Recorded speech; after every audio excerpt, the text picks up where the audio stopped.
Hey guys, so it's me Dax here. I'm back with another short Q&A.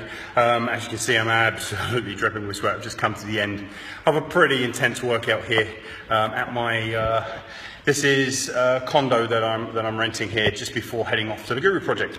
So I've been training kind of quite regularly every day, kind of needed it, a little bit out of shape at the moment. But anyway, back on topic. Lee Cooper is basically asking a question about how you protect your personal brand, your personal identity, when your business is kind of personality driven, and yet you're looking at, let's say, opening multiple facilities. Let's say you're a personal trainer, you've got other trainers working for you, or you're a personal coach or a business coach, and you're going to have other people working for you. How the hell do you do that? Well, I can tell you this is something that I've struggled with a lot over my career, like a hell of a lot. The reality is that when it comes to services, although a lot of people say to you, you should build your business so that it can run without you, so that it's not personality-led and all the rest of it.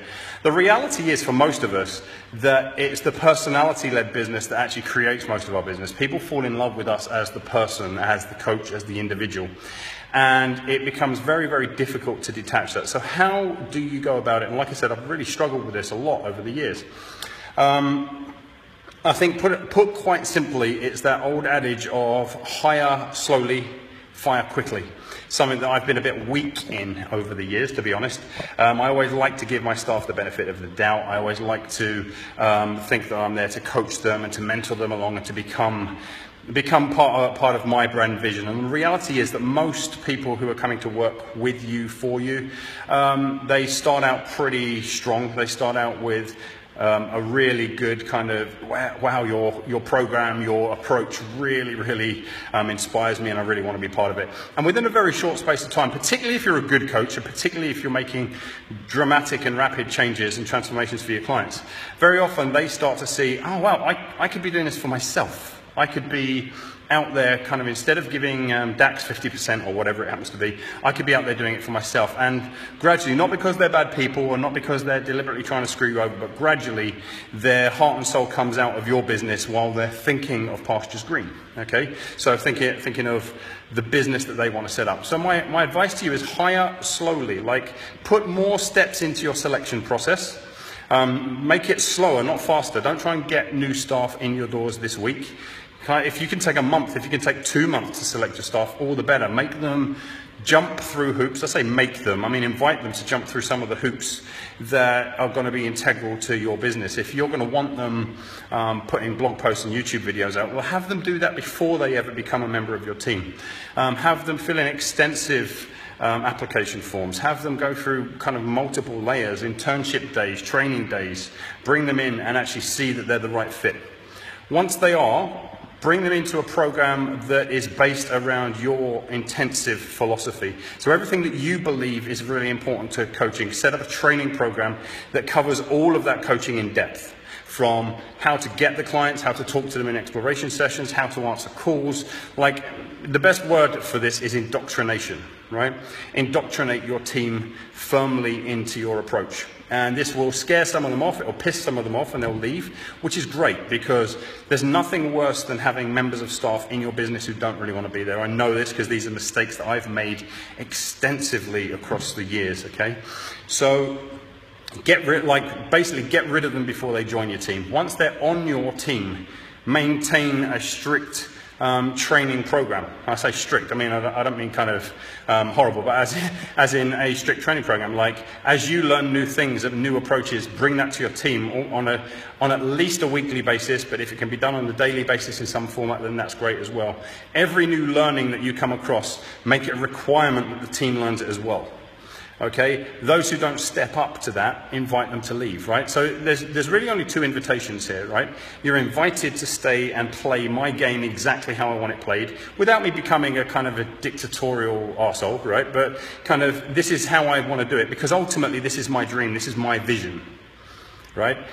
Building this business around me, this is my vision, and you're invited to come as long as you're going to be part of this. The day that you don't want to be here anymore, or the day you're giving me signals that you don't want to be here anymore, I'm going to invite you to leave. And at that point, invite them to leave quickly. I wish I'd have taken some of my own advice that I'm giving you here over the years.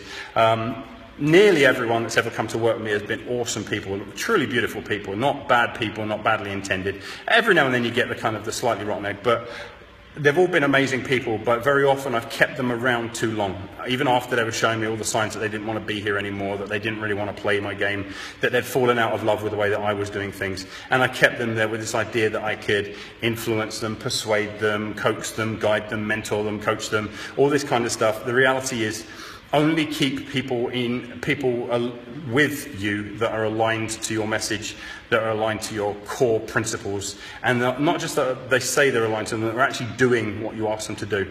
Don't make it personal, just keep it a really, really simple question. Here is what I've asked you to do. How do you feel about that? And hopefully they're going to give you a good response. If they are, or they go, well, I'll try my best, invite them not to join your team.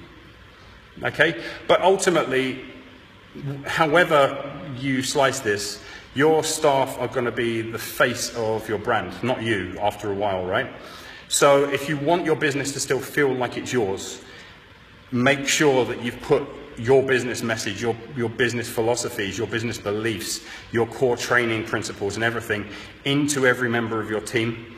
And if they don't stick, then ask that member of the team to leave and wish them well on their journey. Provide them with everything you can to make sure that the next stage of their career is brilliant, but don't keep them, okay?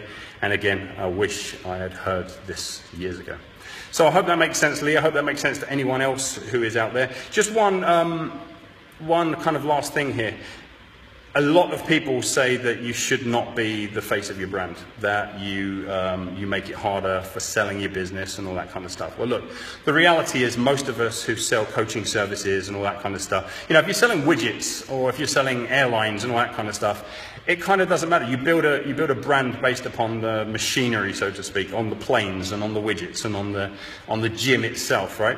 When you're selling coaching, when you're selling training, when you're selling education, really what you're selling is yourself.